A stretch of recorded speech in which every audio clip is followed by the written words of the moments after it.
This is Synopsis, a series of conversations in the framework of Abeceda Institute. I'm Neža Zupanc. With me today is Veronika Reutz Drobnić. Thank you for joining, and please a short introduction, especially with a couple of words to your musical education as a both instrumentalist and composer. Hi, my name is Veronika. I come originally from Zagreb, from Croatia, and I'm living in Germany.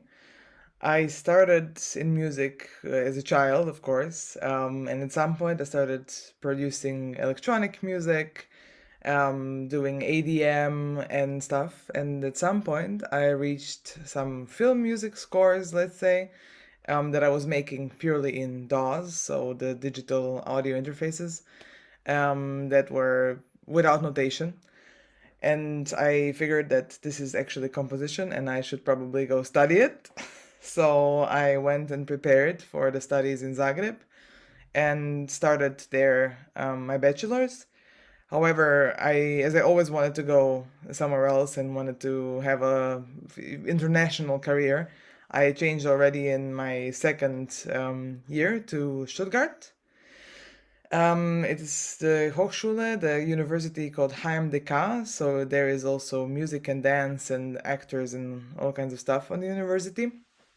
And I was studying composition there with Martin Schüttler and also Jennifer Walshe, who is a performer, which means that she also does her own music and plays, and Joanna Bailie, who is also in this direction. So Martin Schüttler, or today Luxa M. Schüttler, is also performative today. They were just making a nice performative action in Darmstadt, where I was this year. So this is also kind of where my performative background comes from. Then I changed to Karlsruhe for a master's degree with Wolfgang Rihm and Markus Hechtle. And there I actually went to have more international connections. So I went to exchange in Japan, in Tokyo, in Kunitachi College. And I was studying with Motoharu. He was a composer also, Japanese, Kawashima, I believe. And afterwards, when I came back to Karlsruhe, I kind of got into computer music and graphical notation, and then started a PhD directly afterwards. I'm theoretically in musical informatics and science of music, but also in composition, of course. So yeah, that's the education part. I'm also going to Sweden for an Erasmus semester next semester, so I'm very looking forward to that. Okay, can you remind me what is ADM again? It's electronic dance music. Okay. So Okay, like so you Avicii or started with something. electronic dance music. Yes. That's great. Exactly. Yeah, it's pretty cute. I mean, I was really into it, very passionate. So that's the first compositions. How do we today? How do you see look at that? Is there something of that element that you keep on applying in compositional practice? Well, I think so. My all compositions are really dancey and very energetic mostly. So I also wrote a ballet this year that's now being played in the National Theatre in Zagreb. So I guess that there's definite connection to dance all the time. And Mhm. one of my focuses is folk music, classical music kind of fusion. So I believe that also is connected to the dance music of the past.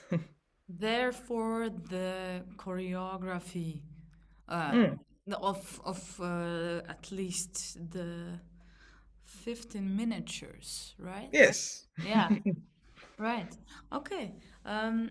To return back in terms of compositional practice,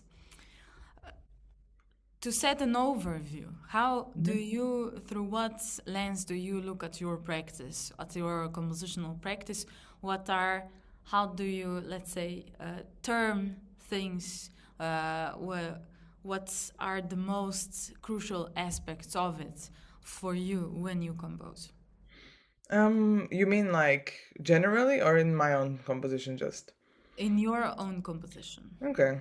Well, I would say that I compose in two directions mostly. One being this dancey and more traditional sort of style, and the other one being graphical notation. So I guess the first thing I do when I write anything is to think like, what direction do I want to go in? Because it's always different. And sometimes I want to mix both, which is also very interesting, like folk music and then graphics. But yeah, I like finding new techniques, new technologies to work with. I also like new styles, new instruments, folk melodies, folk instruments. For example, in Japan, I went on and played their instruments like Sho, which inspired me. And actually, in the end, I wrote a piece for Sho, so that's fun. The So I waves. really, really like influences from all over, and I just do not want my music to be boring for me. So I always try to find a new way to be interesting for myself. And let's say, okay, so dancing traditional versus graphical notation. Notation usually more as a tool in composition. Why does it make this much of a distinction for you when it comes even to like the one of the two, as you said, prevalent trajectories? Well, I think it makes all the difference about who is making the decisions. So right now, as actually my PhD is about notation, so I'm writing a lot about this and having a huge study that's happening on how people even perceive notation. So it is interesting that when faced with graphics, usually people will be much freer, of course, because there is not much information anyway. But when faced with classical notation, of course, that's everything is really strictly written. So if I actually got into this by just experimenting with pieces that were notated. So I had like a piece, I don't know, for saxophone and clarinet, and the playing were totally cool, and they were like, "Oh, cool, but can I play this?" And I was like, "Yeah, definitely, because it's much better than what I wrote." Because I didn't know that. So then I'm like, cool, let's make passages where there's graphic notation, because like then the imaginative minds of people who are playing would also come into play. So I did some pieces that are like 5 bars or some section that is conventionally notated, and then there's graphics. And it's really interesting how like the whole thing changes. And also, it really depends on the people playing. If people are like professional improvisers, it's much different than people who have no idea about improvisation, which can be even more interesting because they're just not following any principles. Right. Well, since you're mentioning it, please can you go deeper into your academic endeavor and the thesis in what you are working on in terms of notation? Yeah, so my thesis is about graphics and animated notation. So what I do is usually, like in the last few pieces in graphics, I did 3D notation, which is animated in like a software like Cinema 4D, or what people know a bit better is Blender. Although I don't work in it, you could. So it's like I wanted to find out if this is hard, if this is interesting. What do people think about graphic notation? How can we make it better as composers? Because when you look at it, classical notation or conventional notation, as I call it, has strict principles. Like for thousands of years, like this has been made, and now it's how it is, and that's it. And many people are also very skeptical about any other alternative notation types. I don't know, because they have not seen anything new, I guess. And then when you see graphic notation in general, like this exists from 1950s.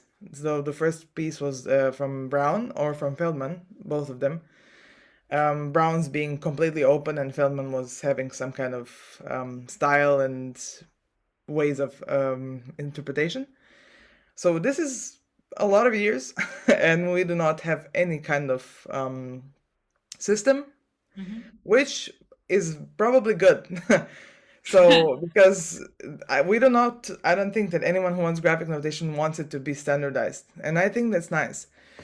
But not many people are even writing about graphic notation today. There was like an explosion of things going on in the academia in the 50s, obviously, when they started. And then in like 2007, there was a huge book about it, but that's about it.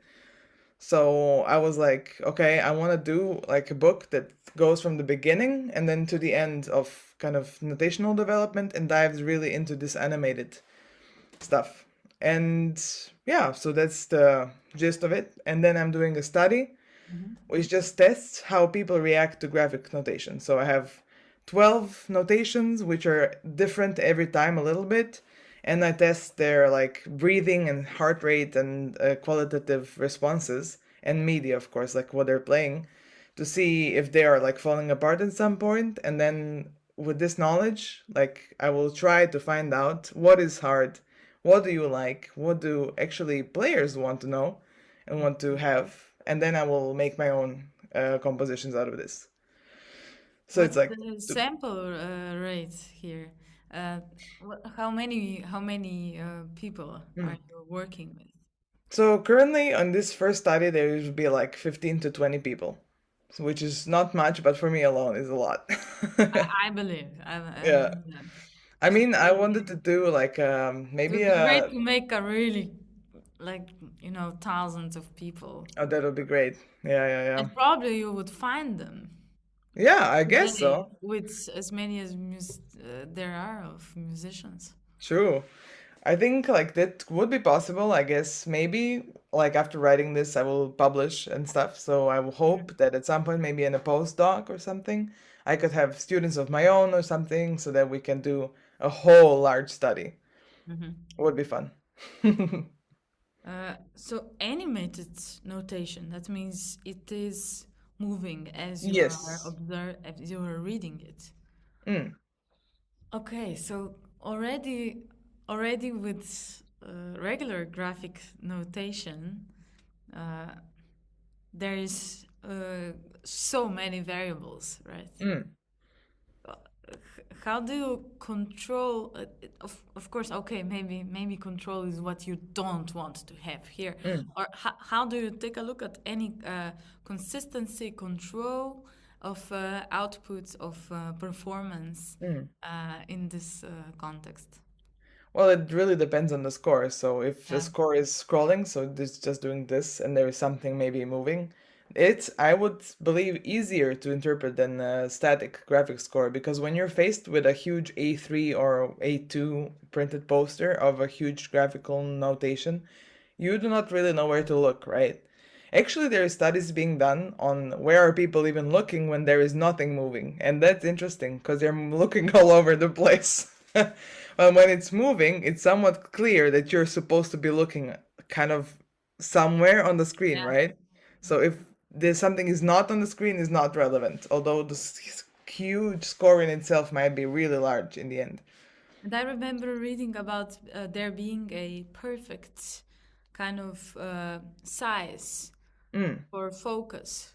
There is that there's a And that phones are very close to that, and that's also why there's so many people addicted to looking into the screens for a long time, because it's also the size of it. definitely. But also, like what you say about the animation, the animation is really chaotic, like I made one piece which was extremely chaotic, but that's for a professional improvising ensemble, so it was not that hard for them. But it was totally chaotic, and you really couldn't know where to look. But I think that was the whole point. It was more about the movement. They were kind of improvising what was moving and not what was actually there. Like they were kind of, you have to see a picture. I can send you a picture. There's like two rings. They're both moving, kind of Saturn ring sort of type, and there is a ball in the center. They're all made out of notes. So if you were trying to... So you use notes. Yes. So if you were trying to interpret the notes, I do not know how. That would be really hard. So is there if you a have... staff? Yes. There Sometimes okay. there is, yes. So There there's is... still staff and notes in it. Yes, but they're kind of completely out of the context. So this is spinning, and they're kind of interpreting the spinning more than anything. and then the camera moves, and then they're interpreting the camera because the camera goes to those rings around them and goes into another world, which is spinning like crazy, and is made out of solo. I think it was solo horn piece from actually a composer from Slovenia, Klara Mlakar. She made the score, and then we incorporated it inside of it. And then they were also interpreting the spinning, and at some point when it got really slow, then they were starting interpreting the notes. So it's just a question of the speed and what is happening, what they interpret. So that was totally interesting to see. What comes to mind is if it was coordination that one took as a way to look at what's happening when someone reads a score, if it's coordination between notes and staff and rules, is this a completely different coordination? And to me, a thought comes that it reminds me more of a game where you move through space. Yeah, that would When be you watch the totally cool. camera. Exactly. I want to work on this. There is a software called Unity, which is a animation software for the games, which you could actually use to compose. Because you could be a character inside of a game, literally, and move around. And as you touch things, you kind of trigger live electronics. The thing that is that then perhaps you need someone that is a gamer and an instrumentalist. Perhaps they will have that skill set that you're looking for. Yeah. If this is the composition. Okay, curious. And in terms of this, okay, you also mentioned experimental work, non-traditional and visual scores. So this is what is tradition in what everything do you term tradition as? What do you see here as tradition, and why non-tradition? Well, do you mean in musical material or the notation? Anything music. Okay, well, I would say if it's melodic or rhythmic or any kind of material in per se, something traditional would stem from some country when it would probably be old and have traditions around it. So, for example, oh my God, I don't know any Slovenian ones. I don't think so. But we have like in Zagreb, there's this song that is sung when you go up the hill, Sljeme, and that's kind of traditional because it's in this point it's old and people know it and people do X thing while doing that. So that would be kind of traditional material to use, maybe. Or like a Japanese traditional song, which is I think called Sakura Sakura. Like every child knows it. It's sort of just there, you know? So Cherry. yes, Yeah. cherry flower. Yeah. So it's like it's existing, and then you use this kind of melody, and in the certain group of people that are listening, you evoke something, which is interesting. So I would say that in this case, melodic stuff and generally rhythmic stuff, traditional, is something that has been embedded in the culture of a country for a long time. But I'm sure that there is a very correct philosophical, scientific explanation of what actually folk means and traditional. Yeah, it's. I'm not asking for that. I am asking with an interest, as this is something that you relate the practice to. At least that's how I understand. And please correct me if I'm wrong. With when you say that the score is visual and non-traditional. Well, I would say that the traditional, conventional score is written with notes. That's as far as it goes. Like, I would say But conventional. there's notes in your score.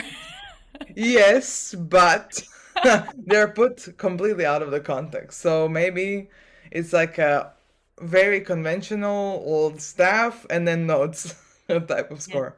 Yes. Or maybe you could say like a score that doesn't require maybe additional, like too much explanation. Like a normal thing that describes notations that are new are fine, but if you don't have to like completely make a new system of interpretation, that could be conventional. But yeah. That's also a hard thing. I think a lot of scientists are kind of struggling to even say what conventional should be and what non-traditional or alternative is. Right. And well, yet still, like what I think of is when I see the score for Three Thoughts on Folk Music. Mm, I thought that was um, uh, brilliant because it is notated in a mm, very standard mm, notation system. Uh, Yet what you hear, what you composed is even with traditional music being mm, one of its let's say origins basis. mm, And you will correct me if I'm wrong. Um, Still, the end result is very different from any traditional mm, music. But again, you can hear mm, it clearly. mm, So the what if that is a contemporary so-called mm, output? Uh, it's notated with standard notation. mm. What do you say with that piece? Well, I think what I wanted with that is actually to use conventional notation and to have kind of folk-like themes. I think those were actually folk themes taken. Oops. Okay, sorry. Taken out of Croatia. So I think that what I wanted to say is that it is classical, it is also folk, and also there is like a bit free vibe to it. Because we also talked like on rehearsals, especially the last part is like just be yourself. You do whatever you need. Like it doesn't have to be perfect, just get the vibe done. Mhm. So that was really important that there is this folk vibe and reminiscence more than actual melodies, I guess. Because it doesn't serve any point to just play a folk melody. That's, I mean, you can just do that anywhere. So this kind of fusion is what's interesting. Mhm, mhm. Okay, so back to notation and another question on your academic work. So, if I understand correct, you're making both an overview of graphic notation Mhm. as well as devising a research into. Mm. Can Mm. you restate? Yeah, so that's called scientific and artistic PhD, which is not a usual thing really. It's kind of new, and you can do like so it's both scientific, which would be this part of recording everything that's happened, writing a history, and doing a study, and again artistic, that these things that you found out, so what has happened in history, what is new, what techniques there are, and what's happening in the study, what are the results, that this informs your practice, and then you write about the pieces that you're doing. So in the end, I not only have a book but also a concert. And the book is both the overview as well as analysis of your works. Yes, I would say so. It's more it's called autoethnography. So you're writing about your own experiences and connecting them to the outside world and kind of the theoretical framework that you've set for yourself. So it's not an analysis really. I mean, sure, a little bit, but it's more like a psychological analysis of my own process than anything. Right. Yeah, I have not started that yet, so that will be right. But Ah, yeah, okay. that will be Which interesting. will so you're still composing the works that you will be working on in there. No, I'm still at the study part. So I'm doing a study next month, and then I will start composing for that. Because right now I'm just composing for other commissions because I figured that I have to have the study results before I start doing that. Right. Because otherwise I could be like too complicating or doing something completely else. And there has to be some connection of the scientific and artistic part, which is it for me to figure out in the next year. Right. So it's gonna be a full year then. Yeah, Right. definitely. Okay. Okay, back to the compositional practice.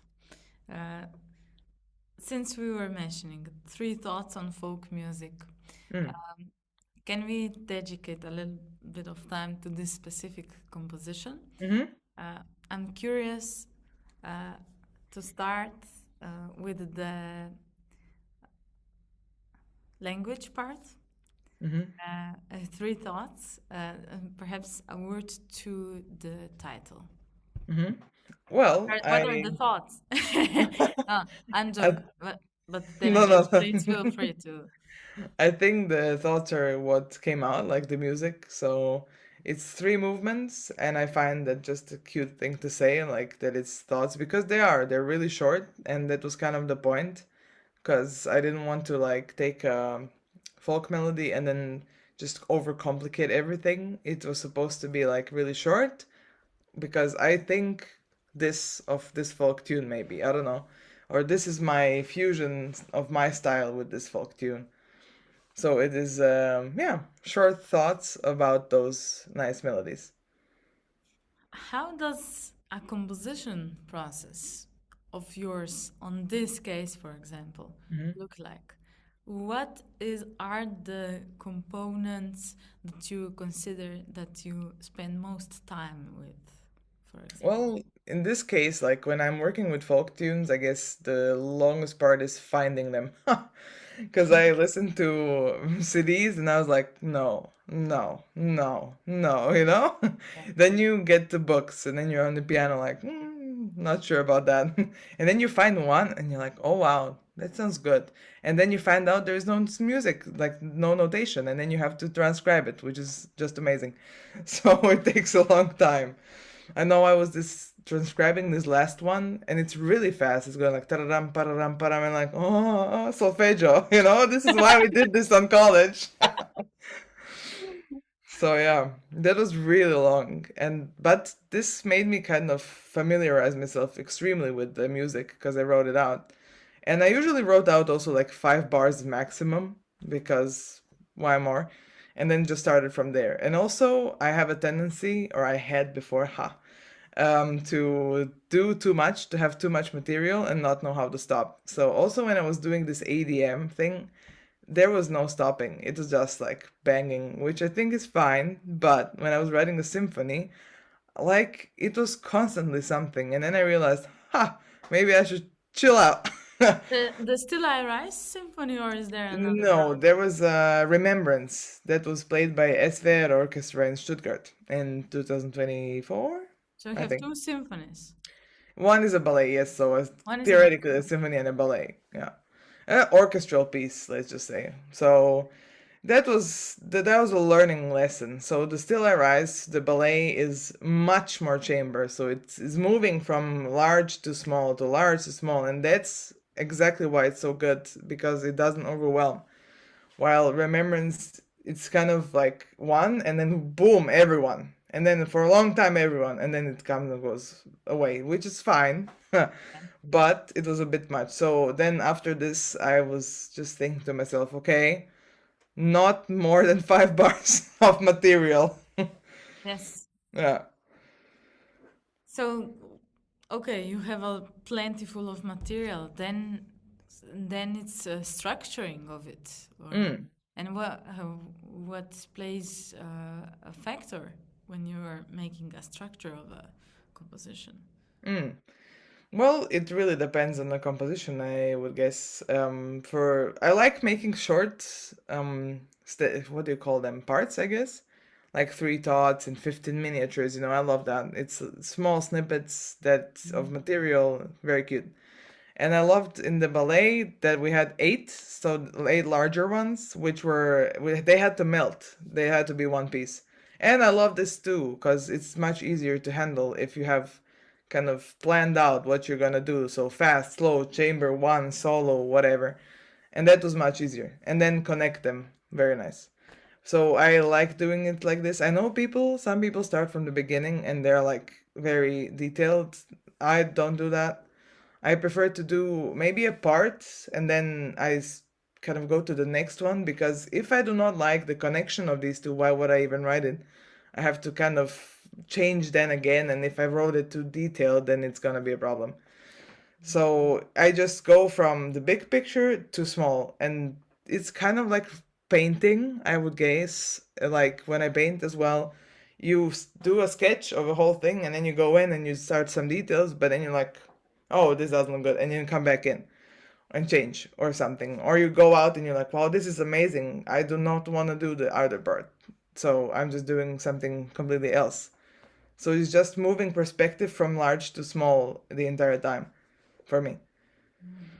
Because And I can have the best texture in the world, but if it's completely like 10 minutes, then it's gonna be boring. So, so this is how you keep perspective of a listener in mind, I guess. I think so, yeah. I think it's important that when I hear the composition, I like it. Right. That would be.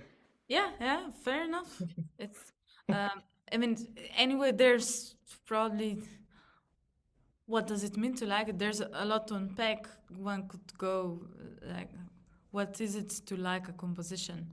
Uh, uh, w- why is it Well, pleasant? Why is something pleasant to well, hear? it doesn't Right? have to be pleasant. Just like kind of, I feel the sense of being proud of something or so. It doesn't have to be pleasant at all. Like sometimes it's horrible. Like I'm writing this piece. I kind of ballet. There were also some crazy moments, I guess. But in this piece for Slovenia, the Medusa piece, this is actually being now made into a soprano piano piece. So it's much better with the voice, which is making the whole story extremely personal. And I'm so proud when I'm listening to Because the I remember rehearsals. some Carmen there. It was Carmen, yes. Right? There was a lot of stuff happening because it's about like all kinds of Greek mythology and rape and feminism. It's horrible half of the time. And Greek then, mythology, right?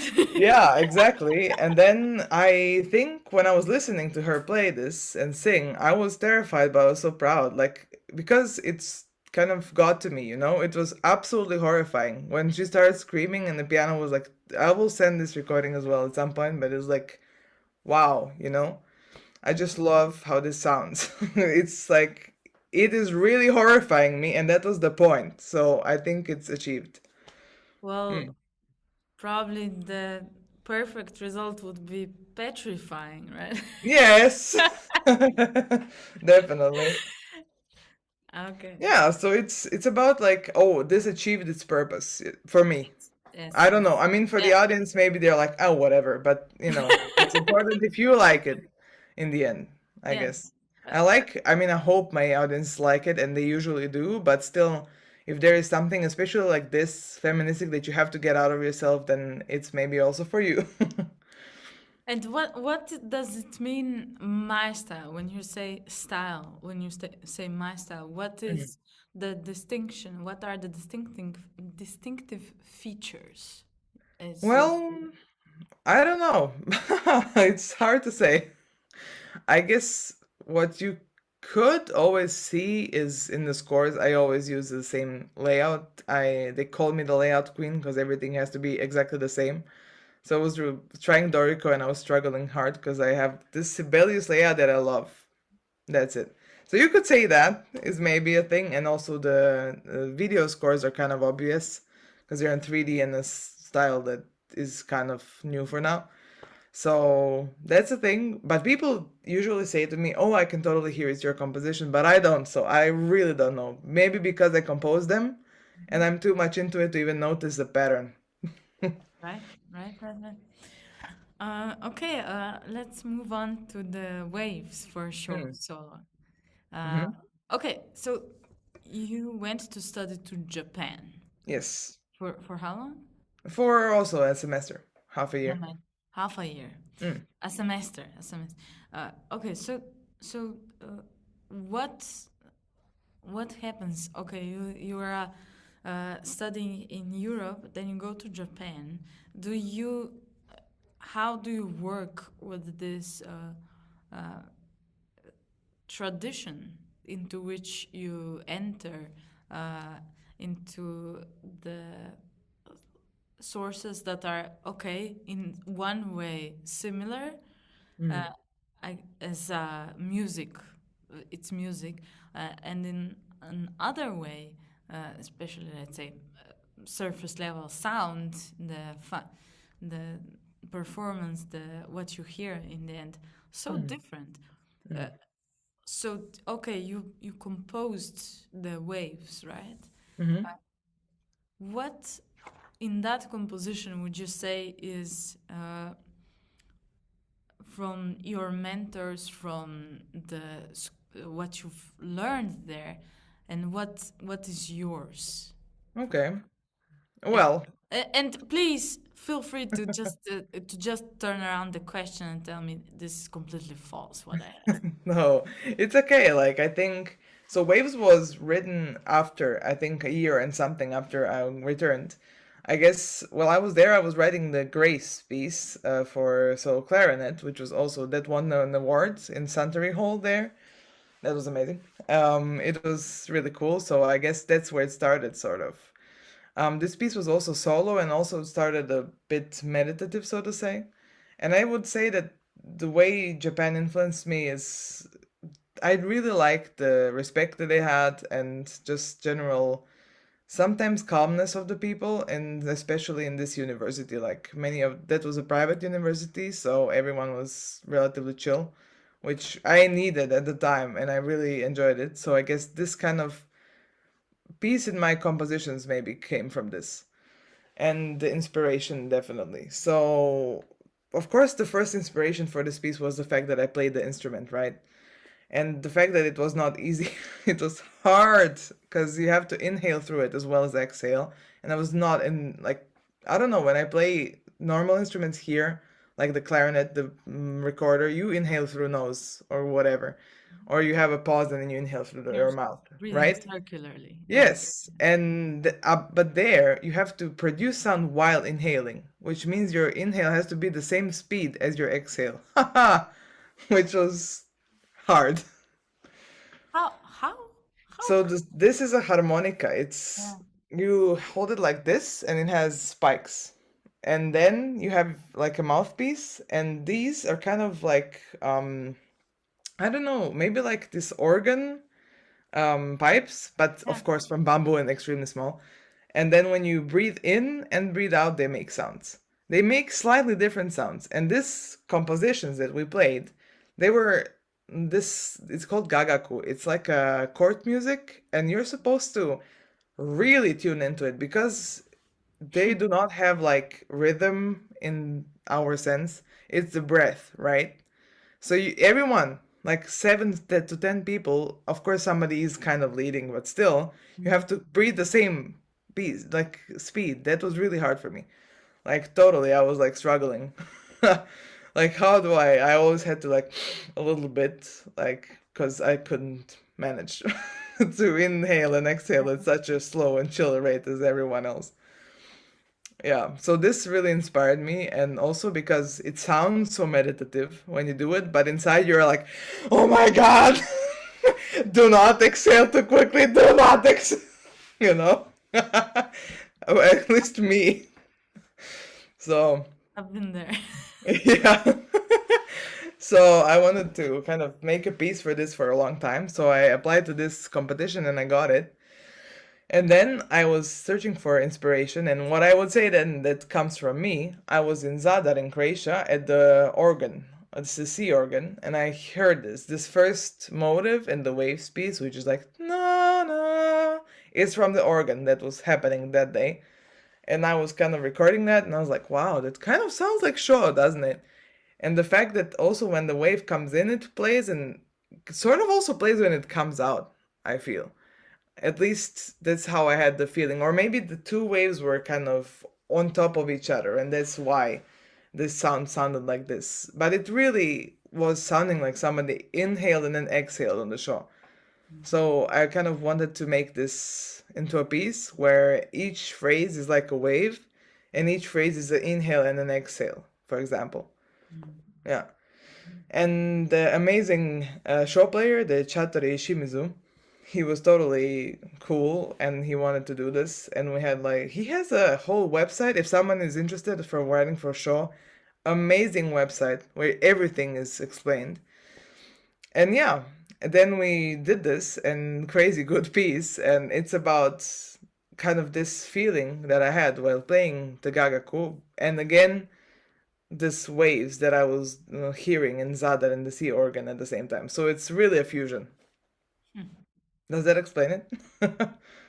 Yes, uh, does partially. I'm still curious further, just to, I mean, how do you conceptualize also this in terms of what, uh, like, which parts would you say also are influenced apart from let's say writing for show, uh, from what you learned there, and also in general in practice. The, okay, this is now a different question. I'm curious, how do you treat different sources, Mm. such as going to Japan, but also uh, here anywhere. How do you how do you work with something that you see somewhere, you hear somewhere, or that you are taught by a teacher? Mm. Do you Well, do you consider that? well, yes, but I guess that the most important thing for me is what comes in the moment while composing. Um, yeah, like if I decide on some sources, that's usually just how it is, but sometimes something else comes up. And for me, it's also really important to have a emotional concept of the piece, sort of, which I know is not really popular in new music, but I like it. So, I don't know, like for the ballet and for this Medusa piece, of it was really the social issues in the pieces were quite clear, so that was really a trigger for me. So maybe, for example, if I was talking about migration or anything, I would maybe think about a music that I was hearing while I was moving to Germany or while I was moving to Japan or something that was happening. Or maybe I would ask someone who is an asylum person if they could give me some of their associations or something. So it's important that those are kind of together because I tend to avoid like if there is, for example, I have another piece which is also thoughts for folk music, which is the six of them, six thoughts on folk music, which is for brass and generally wind ensembles. It has a flexible notation. Um, I saw and a there, short. hmm? I saw a short. Yeah, exactly. I mean, Right? that's a great piece. Yes, exactly. And there is one part which is really slow, which I mean, this piece originally was about like I think people going to war at some point in Croatia, but it was really early, like way early, and it had some text. And Which then one? I have no idea. Like it was Topper. I think it was some kind of I don't know. They were talking about a king that was sending letters to men that had to leave, and they were saying goodbye to their sons, right? So I do not know which war it is, but what I wanted to say that is that this would be super inappropriate to use in some kind of happy setting or something, I believe. Yeah. So I kind of try to, even if there is maybe, oh, I want to use this to see if it fits. Because, you don't want to use, especially when people are, of course, today cultural appropriation is a thing. So of course I try to only take stuff from my own experience so that I am not like, oh, here's an African rhythm. I'm super annoyed by that. Like people who have never been there, I've also never been there and I'm not thinking about using some random rhythms that I found on the internet. Because it's just weird. So it's everything is from my own experience and I really try wherever I go to listen to something and to ask people if this would even be appropriate to use. So yeah, I So guess that's how. yeah. And what else do you see, like especially of basing on your own experience? Uh, are there any, let's say, moments in time that you would say impacted the most what you're working on? Well, I guess, wow, that's hard. But all the time there is something happening. I mean, of course, this Japan trip influenced me a lot, but it was mostly personal in the way that I just figured out what I wanted in my life, sort of. I was just expelled, I removed myself from my normal kind of radius of people and everything just to have like half a year for me and for my practice, which was great. So I think that's somehow the part where I changed completely and I was like, wow, I actually want this and that, not this and this. So this professor that tell that, no, thank you. Just change everything and I kind of found out what I wanted and what I wanted to pursue. And on the other hand, I believe that starting this PhD changed me profoundly because I just realized how not objective art is. Because when I started writing, I realized how people are objective in science. And then I stopped worrying about like feedback so much, like on compositions, because sometimes somebody says something really bad, but you cannot control it. It's art, you know? So I just realized that as well, and how I should just really follow what I want because it's interesting and why not? And if someone wants to hear like 350 pages about my graphic scores, I should also compose them, right? Right. So yeah, kind of What are the self. biggest discoveries on objectivity? Yeah. That what are your biggest Mm. discoveries in that sense?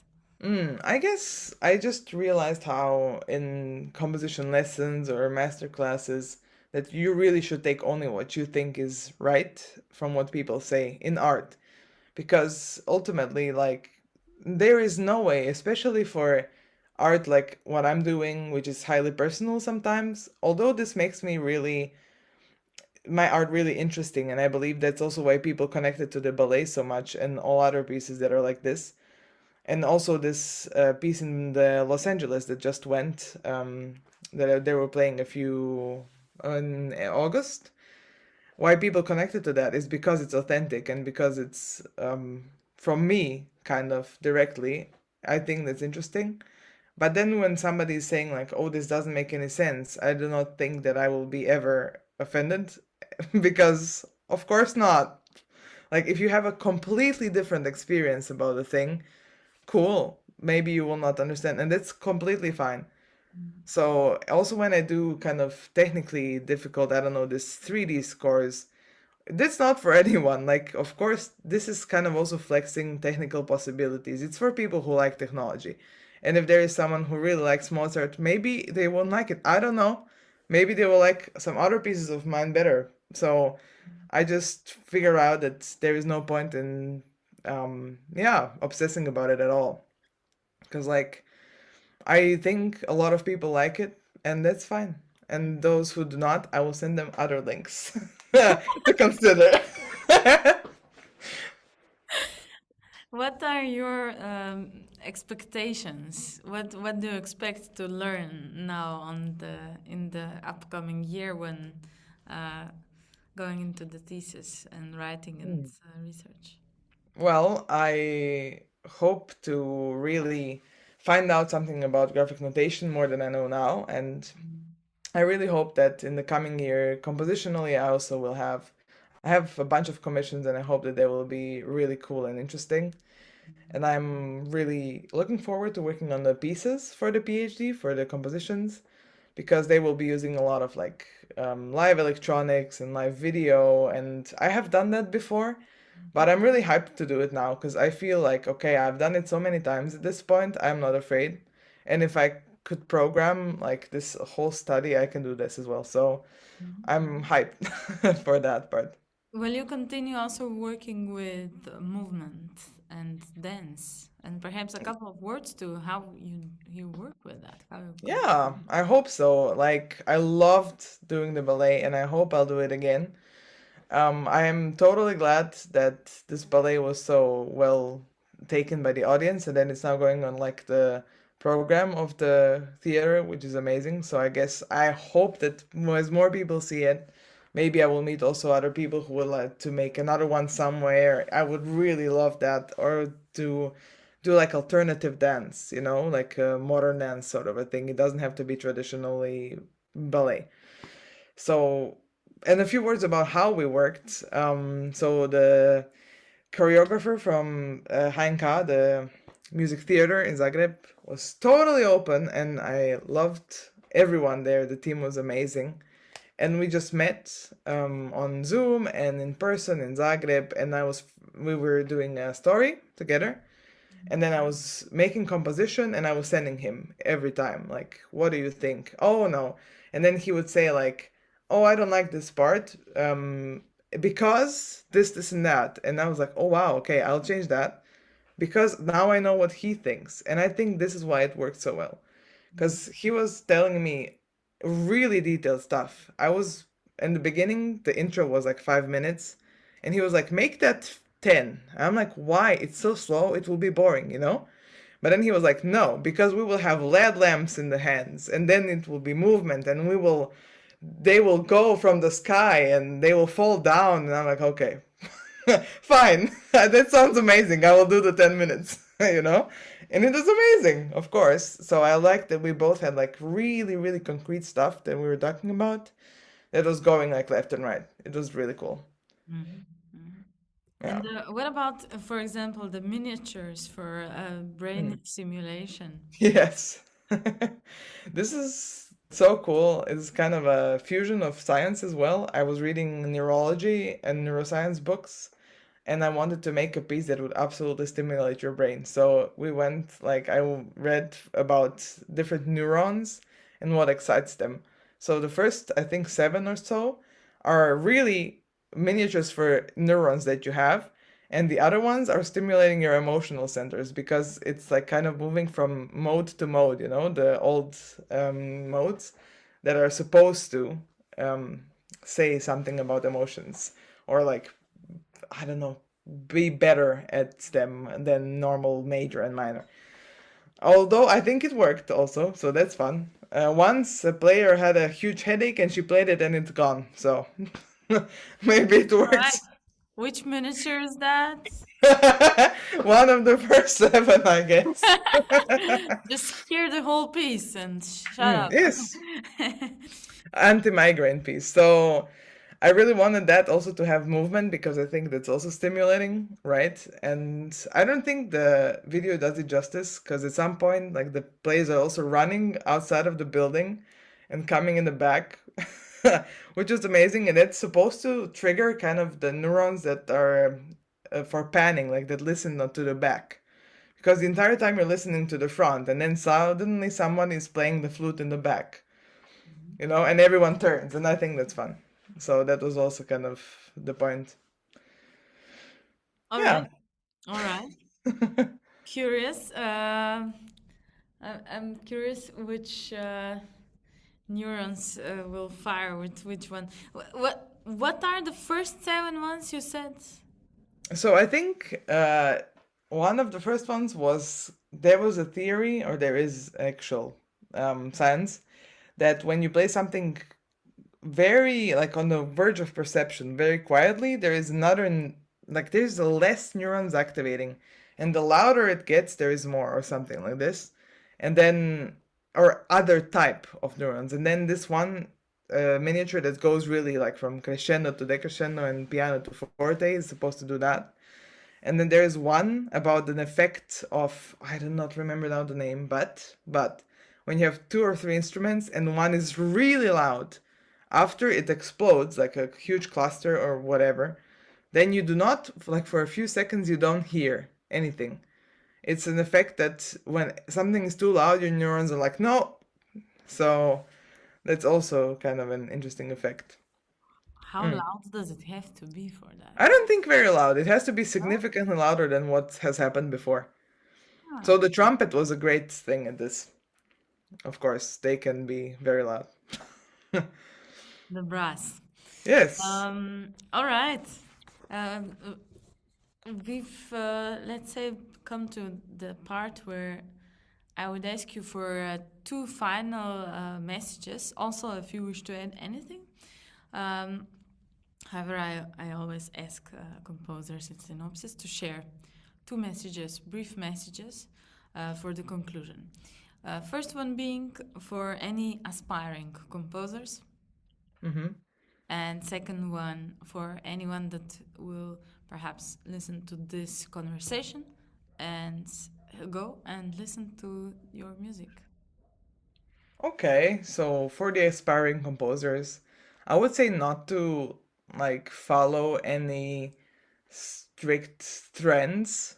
If you know what you want to do, just do it. It doesn't really matter what everyone else is doing. So I found that really purpose filling and nice. So just be yourself and do your own music because that's the way, I believe, for me. Does that count? Anything you say.